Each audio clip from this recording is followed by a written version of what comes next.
woke up this morning planning to film a tutorial on how I use different Bible translations to enhance my Bible studies. And then I opened up a message from a Patreon asking the differences between Bible dictionaries, lexicons, concordances, Strongs. So today we're gonna unpack it all. And like all of these things are free online, so you don't have to spend money to grow in your Bible studies. Let's begin.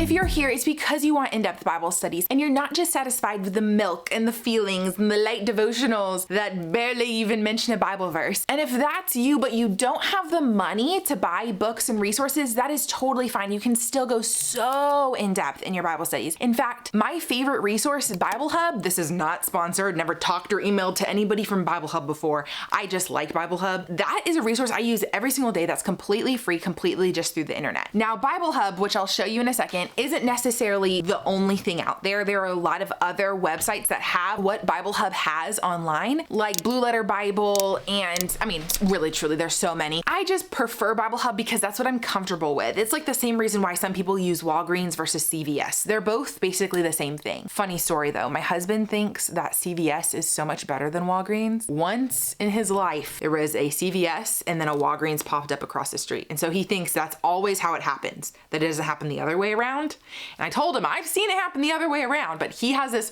certain dislike for Walgreens now. And let me know down in the comments which one you guys use and if you guys have strong feelings about the CVS's and the Walgreens, because I definitely don't. Either way, Bible Hub isn't necessarily unique, but it's just what I'm comfortable with and what I use all the time. And I typically have talked about doing word studies on Bible Hub. Let me show you. Come here. All right, so now as you guys can see here, I just have John 3:16 pulled up on the page, and they have all different translations here. But if you scroll down to the bottom, they have what is a interlinear Bible. So here in the black is English, in the blue is Greek, and then in this blue link right here is a Strong's number. And through that Strong's number, just click here on the concordance, you get to see a concordance entry of everywhere that this word has been used in the New Testament. And then also you get to see lexicon, like definition and usage right here in this corner. So I use this all the time to do Greek word studies or Hebrew word studies because it's so rich. Really pay attention to the definition and the usage. Look at how else it's used in the book. Like right here, this word's used all over Matthew alone. And that is how I do word studies really, really easily. Now, Strong's is a printed concordance, and it works with Brown Driver Briggs lexicon. Here's a Brown Driver Briggs, which there are tutorials made by other people on YouTube on how to work these, but it is a lot of flipping. I've made the mistake accidentally of looking at the wrong number because I'm thinking of Greek, but it's actually a Hebrew word or whatever. It's actually just easier for me to not pull out these resources and just to click on a couple buttons on the internet. And that's all for free. I bought these for my Bible degree, I think it was originally, and then I used them more in seminary. But I don't even use these in person anymore a whole lot because I have the resources online so easily. And it saves a ton of time. Both probably like $30 books are replaced for free by Bible Hub. Now I know I just threw a lot at you. You might be like, what's a concordance? What's a lexicon? So a lexicon is the definition of a word, how it should be translated, how it should be used. And a concordance is every usage of that word throughout the New Testament or Old Testament. Remember, Old Testament Hebrew, New Testament Greek. Those are just really easy rules of thumb. We get some Aramaic sprinkled in, but for the most part, Old Testament Hebrew, New Testament Greek. So these tools, though, that help us understand a Hebrew word that's been translated through many translations. And that's another free tool that I use to take my Bible studies to the next level. Y'all will see I have a bunch of study Bibles right here on this shelf. Some of them y'all guys have even sent me, but translations are free online. And one of the easiest things, if you're a beginner Bible studier, just trying to take your Bible study just a little bit better, make it a little bit more enhanced, is if you read in one translation all the time, check out another translation. I'll put here the spectrum of translations on the screen. A lot of people don't know this. Somewhere along the line, people started to get really close-minded about translations, but the big 10 here, they exist for a good reason. Now, here's the problem with translations, because of course we all want word for word. In theory, that's exactly what we would want. Why would we want to misuse or mistranslate the Bible? But here's the problem. If you were today to translate what I said into Japanese or German, let's say I say, I love pizza and I love my husband. That was a sentence that you were supposed to translate. How would you translate that? Many languages would use a different word order. You might have to move pizza to the front of the sentence or pizza to the end of the sentence, whatever. Word order would change based on the language and where you put prepositions and nouns and verbs and all of that. But also, if you have a proper understanding of English, you would know that really what I meant was I like pizza and I love my husband. Or I really like pizza and I adore my husband. So logically, thinking smart about that, you would probably want to use two different words for my one word that I used to properly convey, especially in the Bible, the theological meaning behind that statement. Because in English, we use love for a variety of things, right? But in German or Japanese, there's probably a special type of word used for spousal love and food kind of love. So that's the problem with translations is yes, we do want word for word. We want to be as faithful to the scriptures as possible. But if you're just going to translate word for word, I love pizza and I love my husband, that's going to actually misunderstand what I was intending in that sentence. Versus if you go thought for thought and you say, I like pizza and I love my husband, you're still kind of missing some value there because that's not the exact words I originally said. So that is why we have the spectrum of translations. We want to be as close to word for word as possible and also as close to the thought for thought as possible. And we want to ride that wave. There's times where the thought for thought is more powerful and helpful, and there's times where the word for word is more helpful. And you can't even just stick in the middle of that spectrum because even that doesn't solve all your problems. So translation isn't as easy as one for one. And of course, we would all want word for word as close to the scriptures as possible translation. And that's what these top 10 translations are attempting to do. In fact, I would argue it is foolish to say Christians should only stick with one particular translation and they did it perfectly. They all come with their own little theological biases as well. But these top 10, you're pretty much going to be safe with. I would cut out the message just because I do not want you trying to do word studies there. That is not going to help you. Don't even verse map. Just treat it like a commentary to help reword it and make better sense to you or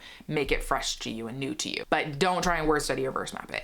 But these main, whatever this is, these will help you. So hopefully that makes a little bit more sense on why we have a spectrum of translations. And so I encourage people to use all different translations all over the spectrum. I typically read here in ESV, which is pretty much a middle ground translation. But if I'm struggling to understand what it's saying, like the overall meaning of it, sometimes the language is just confusing and I'm like, what's going on? Then I'll jump to a thought for thought translation, something that's going to make more sense for me. So I use the NLT. And then if I'm struggling more so with the words and wanting to get a better translation of that individual word, I might read the KJV. So I jump all around. I use all different translations as tools. Translations are tools, not something to be feared. But translations are stuff that you can find for free. In fact, if I was looking at just a single verse, I always do it right here on Bible Hub because they have the translations lined up and they're really easy to compare. And pro tip that I tell my patrons all the time on our weekly studies is if the translations all kind of translate one word differently, that's when you know you need to do a word study on that word because there probably isn't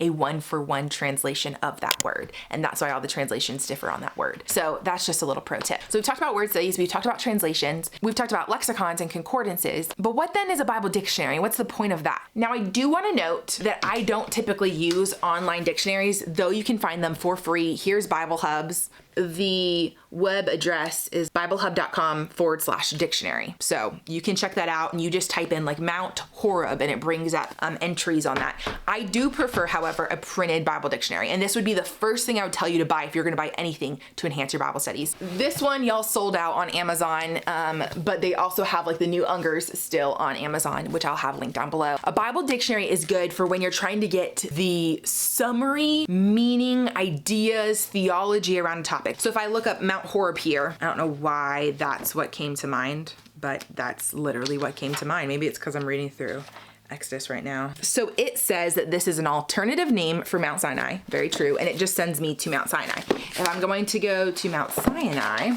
it's going to tell me all the stuff that I should know about Mount Sinai. Okay, cool. So Sinai now, they even give us a little picture, gives us all this information on, it's the mountain where God met Moses and gave him the 10 commandments. It says that it pertains to the desert around it, gives us verse references to Leviticus 7:38, the entire peninsula. Ooh, it says the word might be be related to Sin, like the wilderness of Sin, which is an ancient moon god. It's the site where God molded the families of Jacob into the nation of Israel. Yeah. It tells us the different references to Sinai in Exodus, Leviticus, Numbers. It tells us both in the Old Testament and New Testament, Sinai can represent the place where God came down to his people. So it's giving us historical, like this is where it's located on the earth, as well as theological meaning. Like if they just reference Sinai in a psalm, this is what you want to have in mind, the meaning, the metaphors, all of that, as well as giving us all these references from the Old Testament to the New Testament of the role that Sinai plays in the Bible. So a Bible dictionary is a tool that's going to help you have a biblical idea of a topic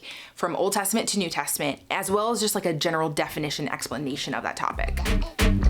So you might be like, Faith, I'm really confused. You've thrown a lot at me. How and when do I use this stuff? If you are reading through a book of the Bible and you struggle with like a paragraph, it just doesn't make sense. I would encourage you to read it in one of those more dynamic equivalent, thought for thought translations like NLT. If, however, you read something like the word justification is an example I always use, or a location is mentioned, or a people group, who are the Edomites again? That is when you want to use the Bible dictionary to look up a certain people, place, thing, a noun. And going to the Bible dictionary to read the description of that word is going to enhance your overall understanding of that section and the message that you're reading in the Bible. Now, if you're studying a particular verse of the Bible and a word seems really confusing to you, or you're not sure why that specific word was used, that's where I would go to a word study. And word studies are when you look at the lexicon and the concordance, like I showed you earlier with Bible Hub. But if you're just overall confused and overwhelmed by your Bible reading, I would definitely encourage you